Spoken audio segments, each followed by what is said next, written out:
Good evening, everyone. Let's move to the fourth video session of this particular chapter, haloalkanes and haloarenes. Today we are going to discuss physical and chemical properties of haloalkanes and haloarenes. First we will talk about their physical properties, then we will move slowly towards chemical properties of haloalkanes first. Now, can you recall when we were discussing different family of hydrocarbons, alkane, alkenes and alkynes? What did we discuss as a physical property of these compounds? Alkanes, alkenes और alkynes में हमने physical properties के तौर पे क्या discuss किया था? What properties we had covered up? Polarity, ठीक है, then हाँ, intermolecular force of attraction,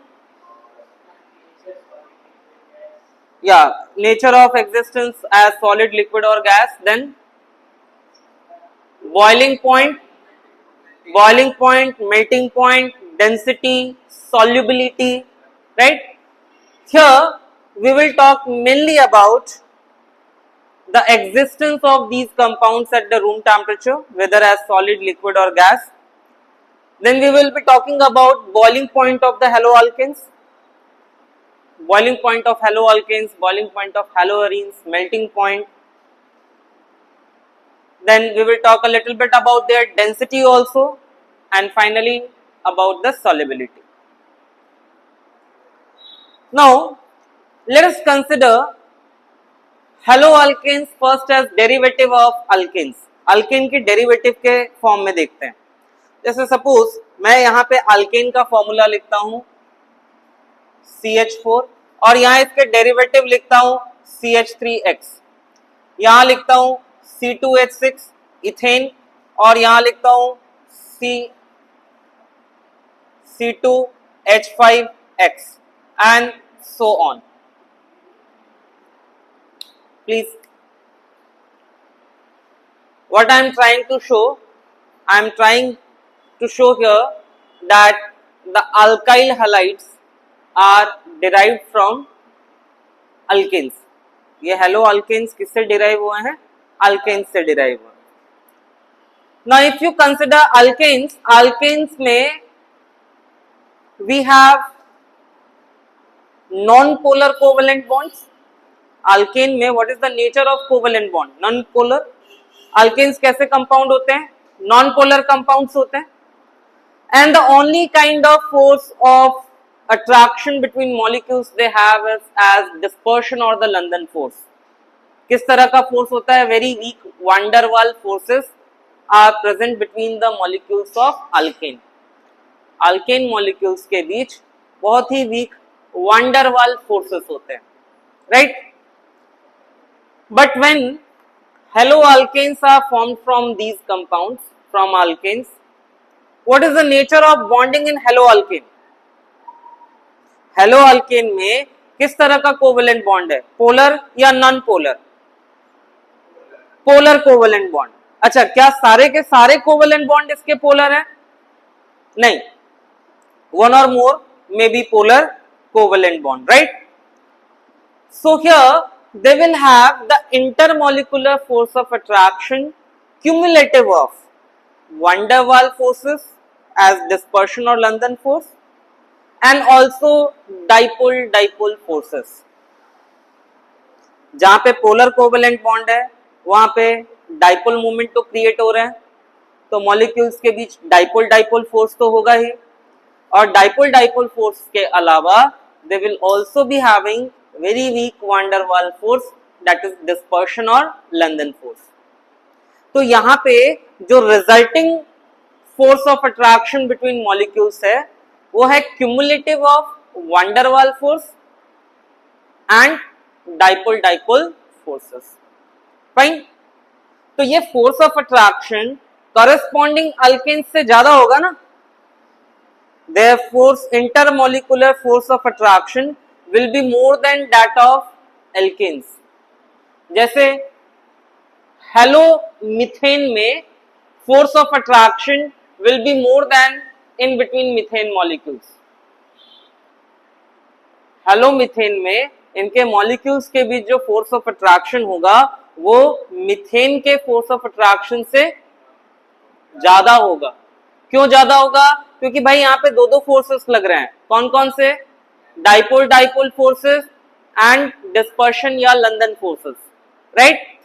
so this shows that the intermolecular forces between haloalkane molecules are greater than that of alkanes. alkanes के कंपैरिजन में इनका intermolecular force stronger होता है या greater होता है, ठीक है? अब याद करो आपने alkanes में क्या पढ़ा था? First 4 members are in gaseous state. लेकिन क्या यहां पॉसिबल है कि पहले 4 मेंबर गैसियस स्टेट में हो? फोर्स ऑफ अट्रैक्शन तो इसमें ज्यादा हो रहा है। Only the lower members, methyl chloride, ethyl chloride, they may be found in the gaseous state at room temperature. Only lower members, मतलब बहुत ही लोअर मेंबर्स जो होंगे मिथेन और इथेन के जो डेरिवेटिव्स होंगे they will be found in the gaseous state at room temperature. That also depends on halogen atom. halogen atom पे भी डिपेंड करेगा। जैसे methyl chloride is in the gaseous state at room temperature, but the same is not true for methyl iodide. ethyl chloride is in the gaseous state at room temperature, but same is not true for ethyl iodide. समझ रहे हो? तो halogen atom is also important factor in deciding their existence in the gaseous state or not. So only few lower members will be in the gaseous state, higher ones will be either in liquid state or solid state. ठीक है?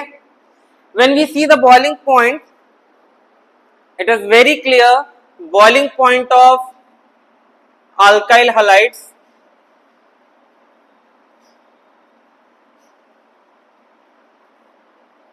are greater than corresponding alkanes.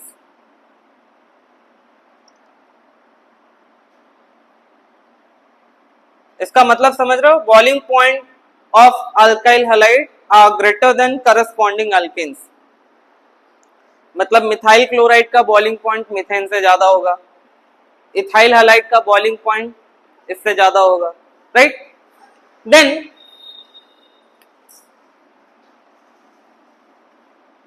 Boiling point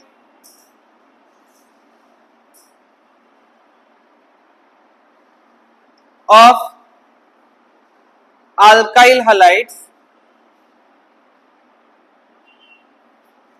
having same alkyl group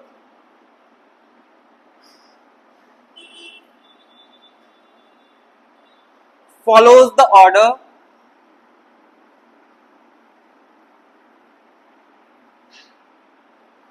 alkyl fluoride का boiling point कम, इससे ज्यादा alkyl chloride, इससे ज्यादा alkyl bromide, और सबसे ज्यादा बॉइलिंग पॉइंट किसका होगा?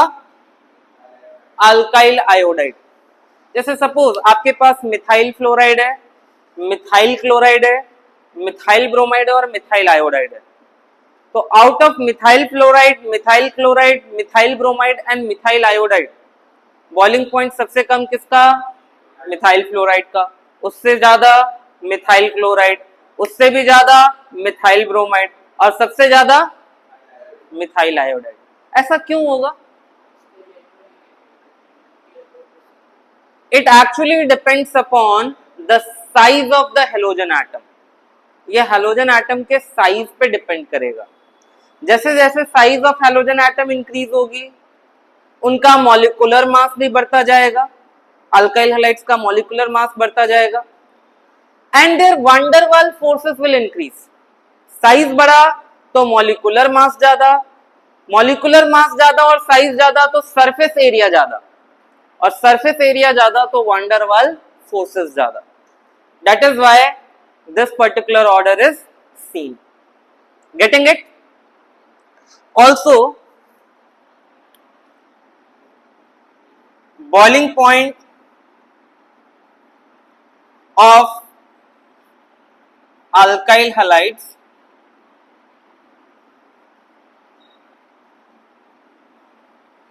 having same halogen atom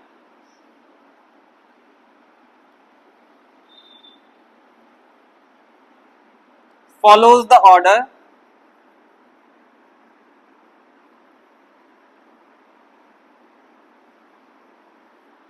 इसमें क्या होगा CH3X smaller than C2H5X smaller than C3H7X and so on. That means as the number of carbon atom increases in the chain, जैसे जैसे number of carbon atom chain में increase होगा फिर से क्या हो रहा है साइज इंक्रीज हो रही है सरफेस एरिया इंक्रीज हो रहा है वांडरवाल फोर्सेस इंक्रीज होंगे और बॉइलिंग पॉइंट इंक्रीज होती जाएगी जितना ज्यादा नंबर ऑफ कार्बन एटम उतनी ज्यादा सरफेस एरिया जितनी ज्यादा सरफेस एरिया उतनी ज्यादा वांडरवाल फोर्स और जितने ज्यादा वांडरवाल फोर्स उतनी ज्यादा बॉइलिंग सिंपल अब सोचते हैं about the boiling point of alkyl halides which are isomeric let's think about the boiling point of isomeric alkyl halides जैसे ये एग्जांपल कंसिडर करते हैं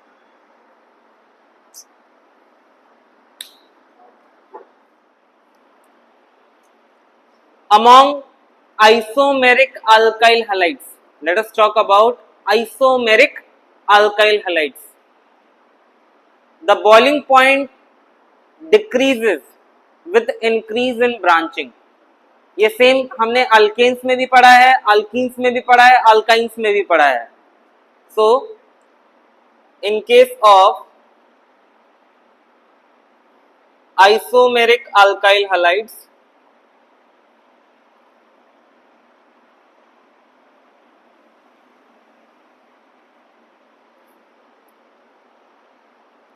boiling point decreases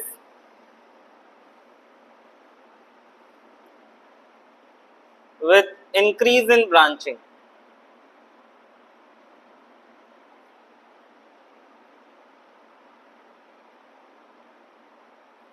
Boiling point decreases with increase in branching. इसमें आप example इसका दे सकते हो like CH3, CH2, CH2, CH2, Cl and CH3, CH3, CH, CH2, Cl. ये ब्यूटाइल क्लोराइड के दो आइसोमर्स है दिस इज 1-chlorobutane, 1-chlorobutane और ये क्या है 1-chloro-2-methyl गुड 1-chloro-2-methyl butane तो इसमें बॉइलिंग पॉइंट यहाँ ब्रांचिंग हुई ब्रांचिंग होते ही क्या हुआ बॉइलिंग पॉइंट डिक्रीज हो गया हाँ सॉरी प्रोपेन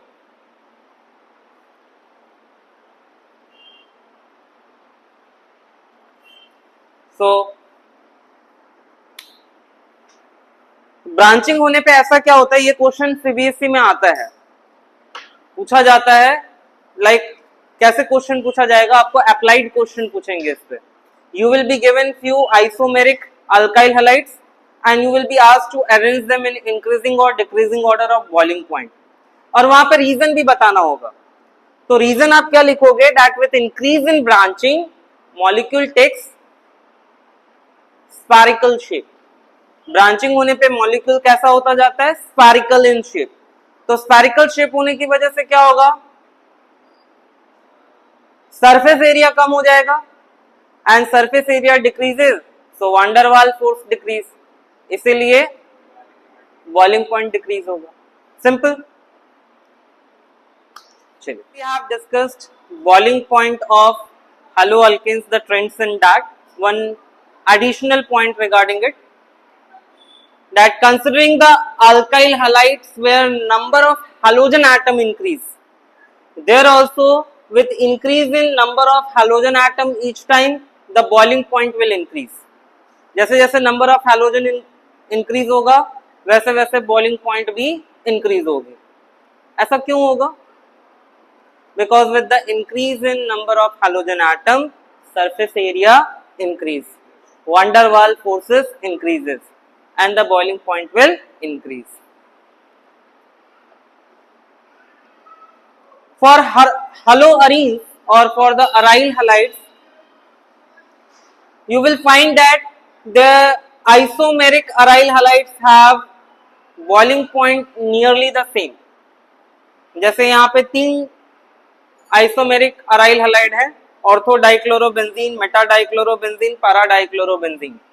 इसकी बॉइलिंग पॉइंट मोर और लेस एक दूसरे से काफी क्लोज होगी. They will not have much difference in the boiling point.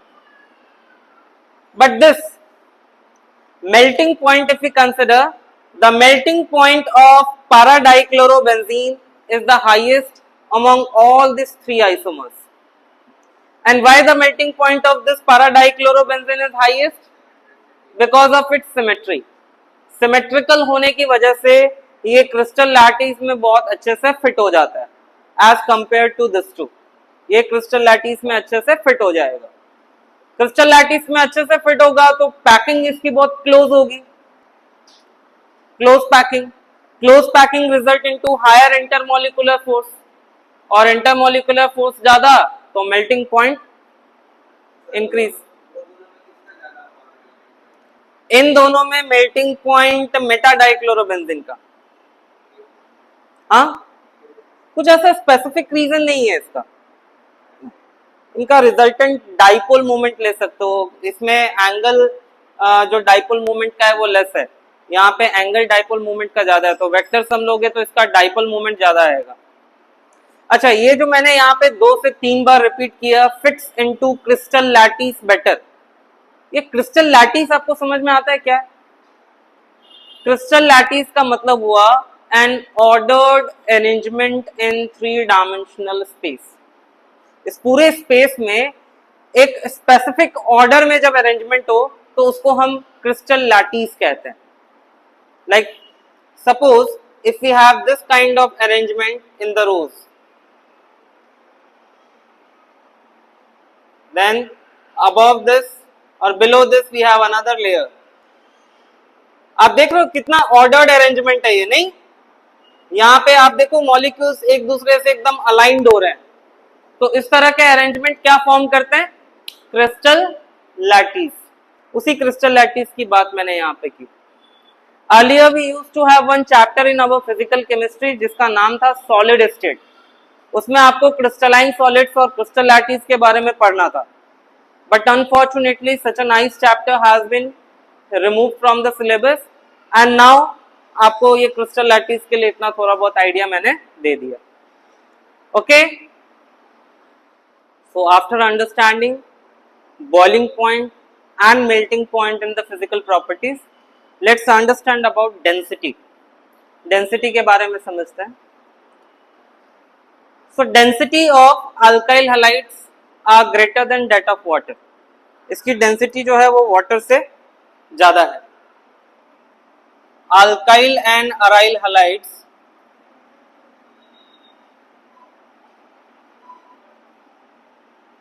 are heavier than water.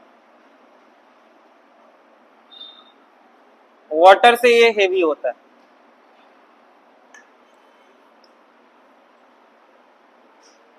They are heavier than water. Density ज्यादा होती है. इसमें भी आप जैसे जैसे size of halogen atom increase होगा उनकी डेंसिटी बढ़ती जाएगी. जैसे सपोज अगर आपके पास methyl fluoride, methyl chloride, methyl iodide, methyl bromide and methyl iodide है, सबसे ज्यादा डेंसिटी किसकी होगी?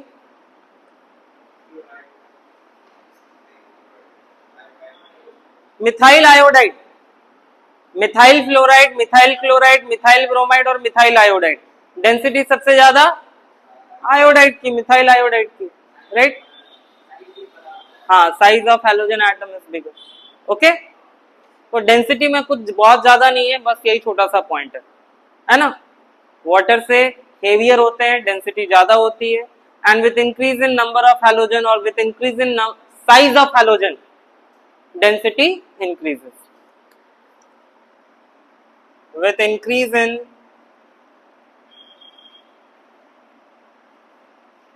number of halogen atoms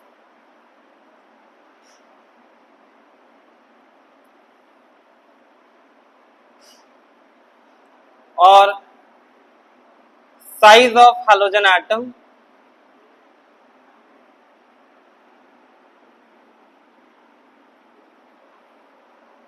density increases. With increase in number of halogen atom or size of halogen atom, density increases. Simple. अब आता है third one.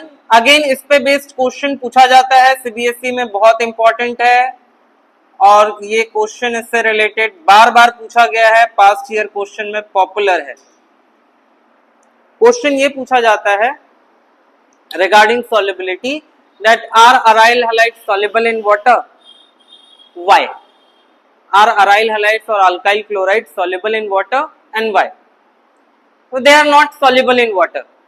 ये water में soluble नहीं होते.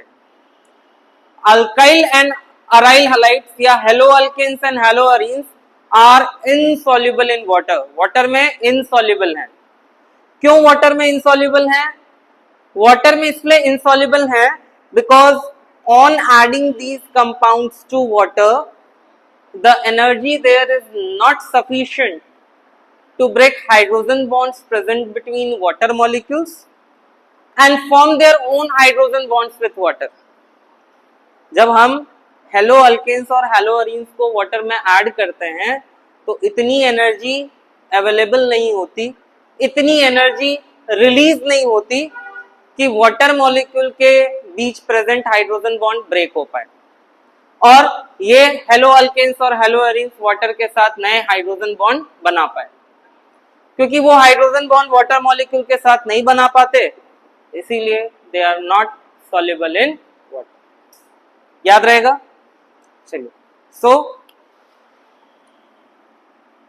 Hello alkanes and haloarenes are insoluble in water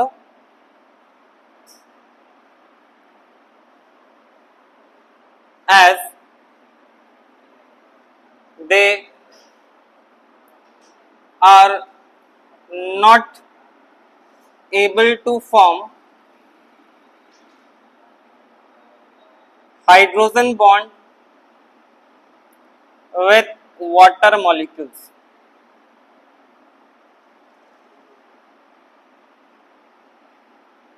water में insoluble है. क्यों insoluble है? Because they are not able to form hydrogen bond with water molecules. So here physical properties of haloalkane and haloarenes gets over. Now let's move towards chemical properties. Chemical properties में we are going to talk about different chemical reactions which haloalkanes can undergo. इसके अलग अलग chemical reactions, उनकी mechanism, उसको discuss करेंगे. Fine. Harshit, Shaurya. Now let's move on to discussion of chemical properties of haloalkanes. इसको दो part में डिस्कस करेंगे.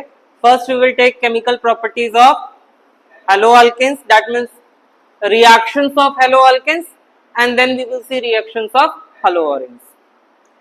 तो chemical properties that means chemical reactions of haloalkanes में three major reactions we are going to talk about. तीन major reactions पढ़ने वाले हैं. एक है nucleophilic substitution reaction, that means substitution of halogen by nucleophile. दूसरा डिस्कस करेंगे elimination reaction और तीसरा डिस्कस करेंगे reaction with metals. लेकिन इन तीनों रिएक्शन में आज एक ही रिएक्शन कवर अप हो पाएगा, that is nucleophilic substitution reaction. So be ready for it. Let's start with it. I am taking general formula of alkyl halide जिसको मैं RX से रिप्रेजेंट कर रहा हूं और इसके बाद what I am doing, I am making the way for representing all possible nucleophilic substitution, all different nucleophilic reagents.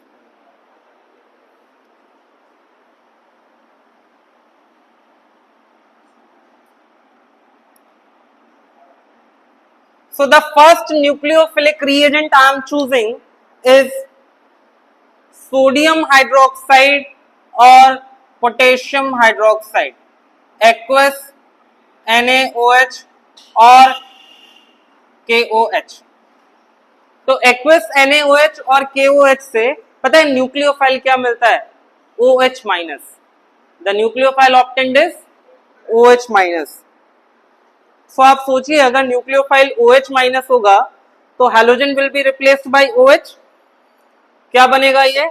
ROH and halogen किसके साथ जाएगा? Na प्लस और K प्लस के साथ. मैं यहाँ पे X माइनस लिख दूं चलेगा? X minus will join with either of the Na plus और K प्लस फॉर्मिंग NaX और KX. चलेगा? अच्छा, इस फैमिली का नाम क्या है? अल्कोहल. सिंपल. दूसरा न्यूक्लियोफिलिक रिएजेंट मैं यहां चूज कर रहा हूं, second nucleophilic reagent H2O. The second nucleophilic reagent is H2O. H2O also is a weak nucleophile and इससे nucleophile क्या मिलेगा? OH. That means again the halogen atom will be replaced by OH. halogen का replacement किससे होगा? OH से. तो ये भी क्या बना? Alcohol. And here X minus, that means halide ion is leaving group. halide ion क्या है? leaving group है. अल्काइल halide को छोड़ के जा रहा है, विदा करके, अलविदा, है ना? that is why it is leaving group. halide ion is leaving group. ठीक है?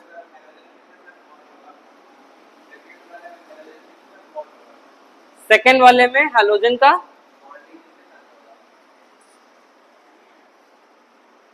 हैलोजन तो निकल गया ना. अच्छा, हाइड्रोजन एटम्स HX. चलिए, नेक्स्ट न्यूक्लियोफाइल.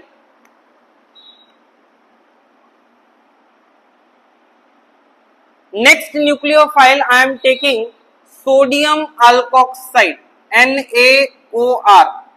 क्या ले रहा हूं मैं? Sodium alkoxide NaOR. अब देखो यहां पे भी अल्काइल का R है और यहां पे भी अल्काइल का R है. दोनों को डिफरेंट दिखाने के लिए यहां R डैश कर देता हूं. यहां पे आपको पता होना चाहिए सोडियम पे पॉजिटिव चार्ज, ऑक्सीजन पे नेगेटिव चार्ज होता है. तो यहां पे OR negative, alkoxide ion is nucleophile. Nucleophile क्या है? Alkoxide ion. And here you will be getting RO R dash plus X minus. क्या बन गया ये? Ether. The compound formed here is ether. Next nucleophile में ले रहा हूं NH3. The next nucleophile that I am taking is NH3, ammonia. So when I take ammonia, the halogen atom is replaced by amino group NH2. क्या बना ये? Primary amine. क्या बोलेंगे इसको? Primary amine. एंड वहां से X माइनस और यहां से H प्लस, ये मिलके क्या बनाएंगे? HX.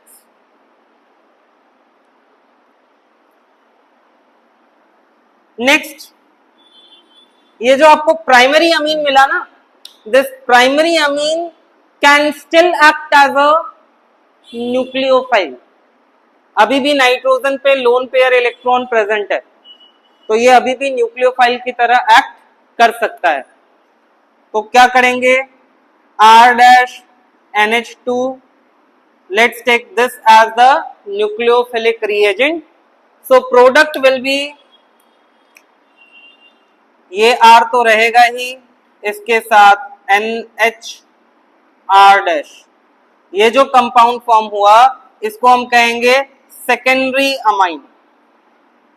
The product formed is secondary amine और इसके साथ HX only. Then next is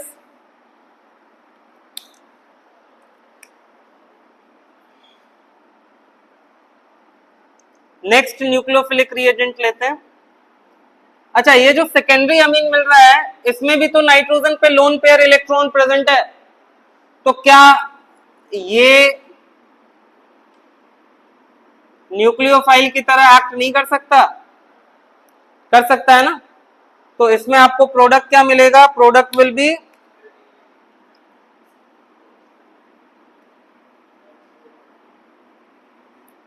will be tertiary amine. Product क्या मिला आपको? Tertiary amine. और भी है. So the remaining one can I right this side? Okay.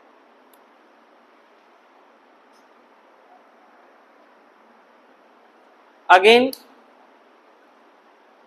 I am taking RX, the general formula of alkyl halide, and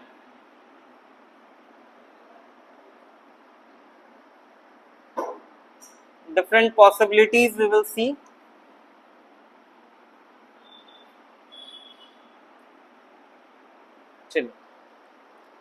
So now I will be taking aqueous potassium cyanide.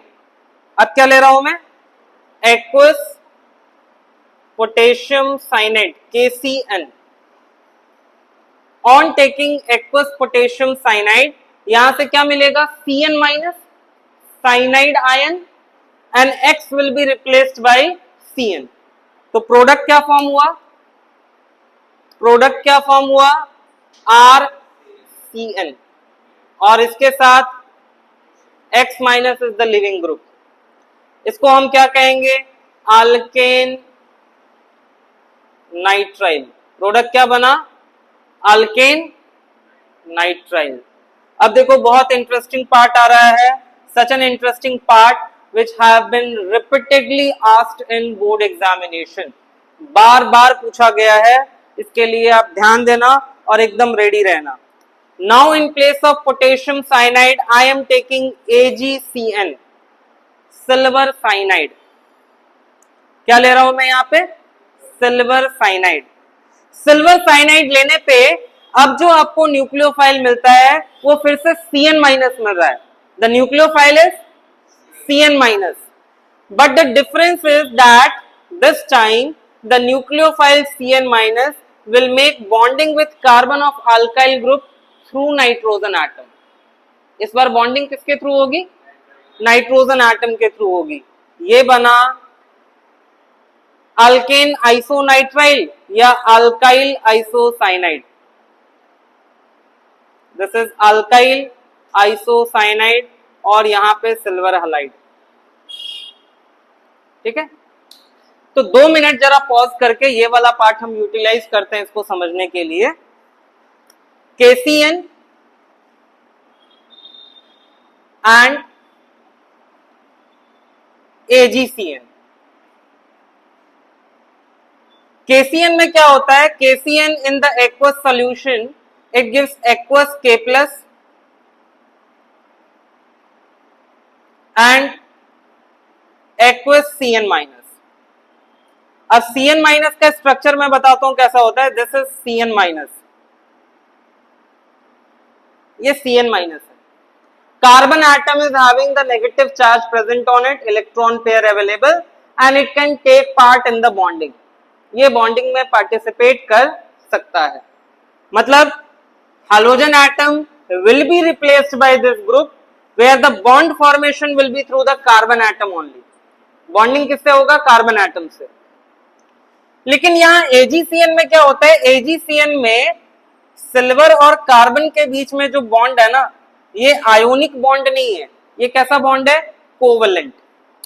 In between silver and carbon atom the bond is covalent, this bond is not broken.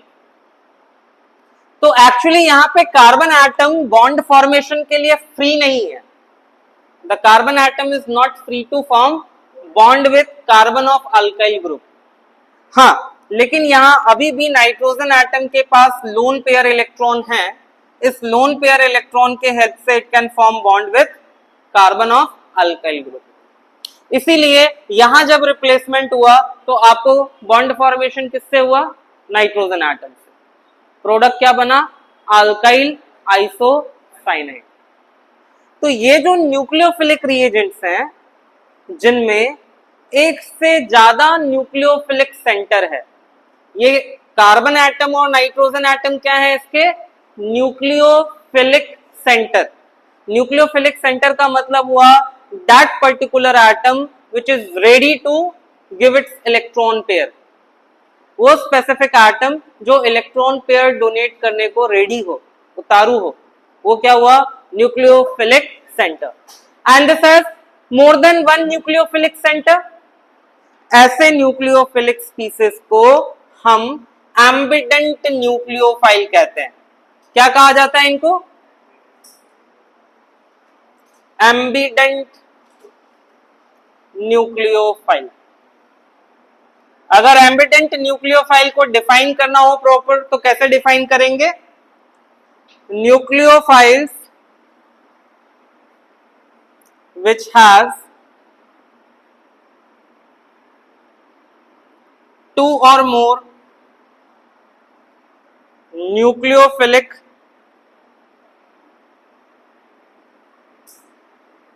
centers are called ambient nucleophile. क्या कहते हैं इसको? Ambient nucleophile. ऐसे nucleophile जिसमें दो या उससे ज्यादा न्यूक्लियोफिलिक सेंटर्स हो उनको क्या कहा जाता है? Ambient nucleophile. एग्जाम्पल में क्या आएगा बोलो? एक तो यही आएगा CN माइनस, एंड एक और एग्जाम्पल है इसमें NO2 माइनस। इसके अलावा thiocyanato SCN minus, this is also ambident. ठीक है? Nucleophilic centre is the one which donates electron pair. देखो, न्यूक्लियोफाइल का मतलब होता है जो इलेक्ट्रॉन पेयर डोनेट करता हो, और उस न्यूक्लियोफाइल में भी वो स्पेसिफिक एटम जो अपना इलेक्ट्रॉन पेयर डोनेट कर रहा हो और जिसके थ्रू बॉन्ड फॉर्मेशन हो रहा हो, उसको कहते हैं nucleophilic centre. Getting it? Easy?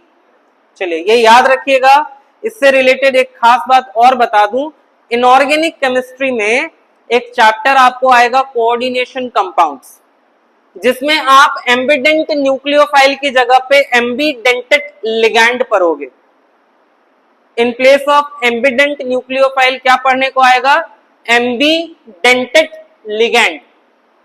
Ambidentate ligand और एम्बिडेंट न्यूक्लियोफाइल दोनों का सेंस और उसके एग्जाम्पल्स भी आपको सेम मिलेंगे। ठीक है? तो ये बहुत इंपॉर्टेंट है, मैं यहां फिर से लिख भी देता हूं, very important and previously asked in board examination, part of PYQ, बार बार पूछा गया है।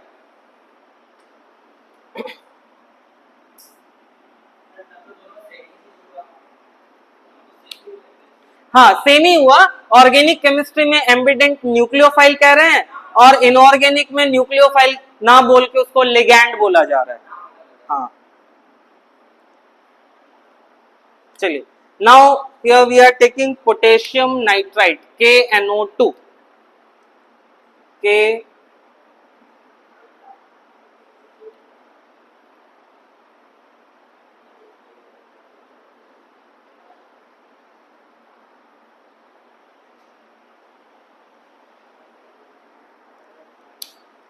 this will be forming alkyl nitrite, alkyl nitrite,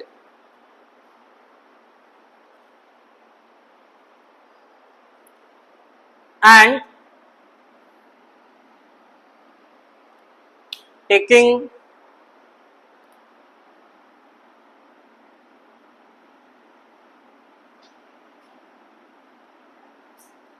silver nitrite AgNO2 will give you the product RNO2. That means nitroalkane.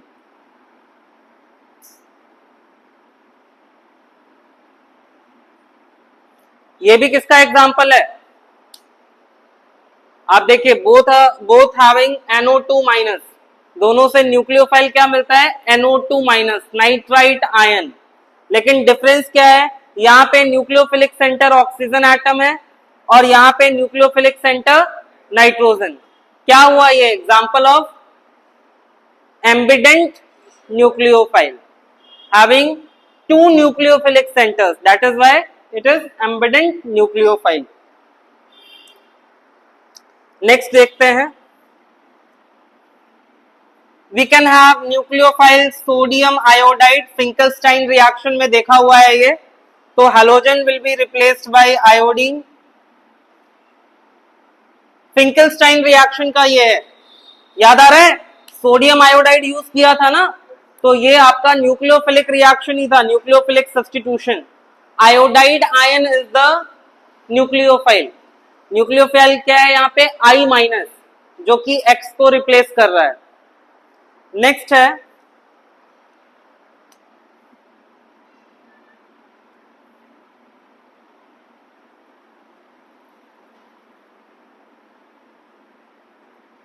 This one, sodium इथाइनाइड। Sodium इथाइनाइड में nucleophile क्या है Arjun? What is nucleophile here? C triple bond CH, this is the nucleophile. तो क्या होगा? Halogen atom will be replaced by this, तो ये बनेगा RC triple bond CH and NaX। बहुत इंपॉर्टेंट है, याद रखना। एनसीईआरटी में जब हम कन्वर्जन क्वेश्चन से स्टार्ट करेंगे तो फर्स्ट कन्वर्जन में सबसे पहला कन्वर्जन क्वेश्चन जो आएगा, उस कन्वर्जन क्वेश्चन में this nucleophilic reagent will be used. Conversion kind of questions are very important. 2 mark या 3 मार्क में आपके बोर्ड एग्जामिनेशन में आता है, और इस चैप्टर से कन्वर्जन क्वेश्चन शुरू हो जाएगा। जब एक्सरसाइज में आप कन्वर्जन टाइप क्वेश्चंस करोगे तो पहला कन्वर्जन क्वेश्चन में जो कॉन्सेप्ट यूज होगा वो इसी रिएक्शन का यूज होगा, वहां पे यही न्यूक्लियोफाइल हम यूज करेंगे। ठीक है, और भी है, इस साइड वाला इरेज करूं। चलिए, we have 3 more nucleophilic reagents to discuss, जिसमें एक है सिल्वर कार्बोक्सिलेट।